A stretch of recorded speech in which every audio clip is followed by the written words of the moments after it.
राधे राधे. तर आज घरातलं कुठलंच काम नाही दाखवत बरं का तुम्हाला. तर आज ना मसाला भुजायचा होता मला, तर तेच इकडं सामान आणणं माझं चालू होतं आणि तीच माझी इकडं लगबग लगबग चालू होती. आणि पाहुणे सुद्धा आले ते बरं का. नंदनबाई आणि भाचीराव बाहेरच बसले होते, तर इथंच गप्पा उन्हात मारत होते. मी सुद्धा मसाला भुजण्यासाठी उन्हातच आली बरं का. मग आणि असाही मिरचींचा ठसका झाला असता म्हणून बाहेरच मला बरं वाटतं. तर मग आता, आणि हे माझं ना तिसऱ्या वेळेस आहे बरं का मसाला बनवण्याचं. म्हणजे मी आता हे ट्राय जर करते मसाला भुजण्याचं वगैरे.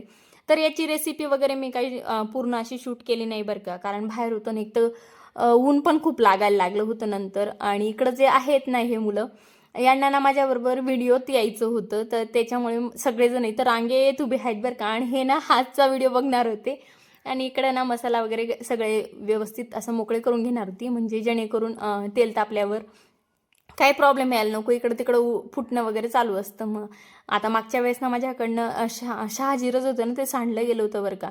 म्हणून हे सगळं आधीच प्रिपरेशन करून घेणार होती. मग बाहेर चूल वगैरे मी घेऊन आली आणि इकडे लगेच लाकडं वगैरे ह्या सगळ्या जिन्नस आणि बाहेरच ठेवून दिल्या. मग माचीस बघायलाच घरात चालली होती, पण आठवलं की स्वेटरच्या खिशात मी माचीस ऑलरेडी आणलेली होती. तर मग आता इकडं चूल पेटवणं चालू होतं. आणि एका ताईंची कमेंट होती की माझ्या व्हिडिओना व्ह्यूज येत नाही, तर मी काय करू. तर याच्यासाठी सुद्धा स्पेशल असा व्हिडिओ बनवणार आहे. तुमचे बरेच सारे प्रश्न आहेत, तर त्या प्रश्नांचं मी नक्की उत्तर देईल तुम्हाला. आणि इकडे लगेच करप वगैरे भाजून घेत होती आणि चेहरा तसा कवर केला बरं का. कारण मला नंतर मिरची सुद्धा भुजायची होती, त्याचा ठसका झाला असता म्हणून.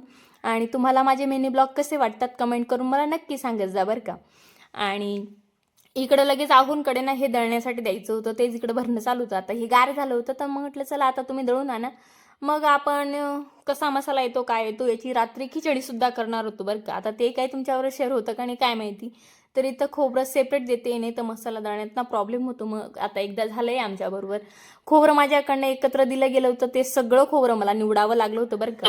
आणि म्हणून मी यावेळेस ना सगळं व्यवस्थित सेपरेट डोकं स्थिर ठेवून सगळं व्यवस्थित दळायला दिलं. त्यानंतर आहोंनी मसाला जो होता तो दळून आणला. बाहेर जोर जोराने आवाज देत होते की डबा घे डबा घे. मग डबा घ्यायला गेली. आणि इकडं मग मसाल्याचा वास तर खरंच खूप छान येत होता बरं का. घरात पूर्ण घर मसाल्याच्या वासाने पूर्ण घरात वास पसरला होता. आणि मसाला बघू शकतात तुम्ही, 3 किलो भरला होता बरं का मसाला. आणि मसाला खरंच खूप छान झाला होता. इथंच एंड करते. राधे राधे.